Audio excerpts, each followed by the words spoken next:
Bonjour, on se retrouve dans une nouvelle vidéo pour travailler sur le son O. Donc comme d'habitude, ce qu'on va faire c'est lire la petite comptine.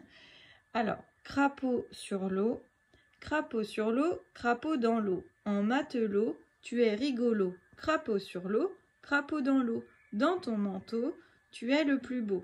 Alors ce qu'on peut faire en premier, c'est demander à l'enfant s'il y a des mots qu'il ne connaît pas. Par exemple, matelot. Peut-être qu'il va vous dire que matelot, il ne sait pas ce que c'est, donc lui expliquer la signification de ce mot. Donc c'est une personne qui travaille sur un navire. Le reste, je pense que ça devrait aller. Et ensuite, donc on la lit plusieurs fois. Vous lui lisez plusieurs fois. Et en insistant bien sur le son O, pour que votre enfant puisse vous dire le son qui revient le plus souvent. Donc ne pas hésiter à insister vraiment sur le son O. Hein. Crapaud sur l'eau, crapaud sur l'eau, crapaud dans l'eau. En matelot, tu es rigolo.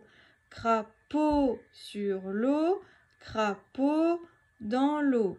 Dans ton manteau, tu es le plus beau. Et ensuite, demander à son enfant donc le son qui revient le plus souvent. Donc, il va vous dire que c'est le son O. Et ensuite, ce qu'on va faire, c'est essayer de trouver où est-ce qu'on entend O donc, dans ces phrases. Donc, donc déjà dans le premier mot. Hein. Crapaud. Où est-ce que j'entends O dans crapaud? Donc, dans la deuxième syllabe. Par contre, alors si on montre à son enfant le mot crapaud, il va bien se rendre compte que pourtant il n'y a pas de O. Alors, c'est là qu'on va lui expliquer que ce n'est pas parce qu'on entend O que c'est forcément la lettre O que l'on va voir apparaître. Donc lui expliquer que le son O se fait de plusieurs façons. On ne va pas insister sur ce point, ils le verront au CP, mais leur dire tout simplement que le son O, il peut être fait donc avec la lettre O, ça ils le savent, et puis aussi avec le A et le U. Et on va voir qu'on peut le faire d'une autre façon. Donc sur, on n'entend pas le son O, et l'eau, crapaud sur l'eau, on entend également O, mais on ne voit pas la lettre O. Donc là, lui expliquer que ce sont les lettres E, A, U qui, regroupées, forment le son O. Voilà, on peut même faire une petite fiche avec le son O et lui montrer que voilà, il peut s'écrire de différentes façons.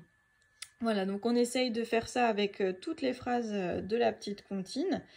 Et pourquoi pas avec votre enfant, essayez donc d'entourer le son O, donc les lettres O évidemment, et aussi le A et le U qui ensemble forment le son O, et le E, le A, le U. Si sur une petite fiche vous avez bien réécrit que le son O peut se faire de plusieurs façons, que vous écrivez la lettre O, donc les lettres A, U et E, A, U, je pense qu'au bout d'un moment il va se repérer, il va comprendre. Hein. C'est à force de répétition qu'on va apprendre. Hein. Donc voilà, et qu'il va retenir. Voilà pour la première séance, ce que je vous propose. Donc bien lire la comptine, lui faire donc comprendre que dans cette comptine, on entend le son O. Ensuite, lui faire comprendre que le son O, ce n'est pas forcément la lettre O, qu'il y a d'autres lettres qui vont faire le son O. Et puis, pourquoi pas par la suite, donc entourer les lettres qui font le son O. Voilà, n'hésitez pas à m'envoyer votre travail. Vous pouvez très bien mettre ce document sur tablette ou l'imprimer, hein, si vous pouvez l'imprimer. Mais vous pouvez très bien le faire sur tablette et puis votre enfant, vous le faites entourer avec le doigt. Hein, c'est pas un souci. Si j'ai pas de vidéo, c'est pas un problème, ne vous inquiétez pas. Bonne journée à vous et bon courage.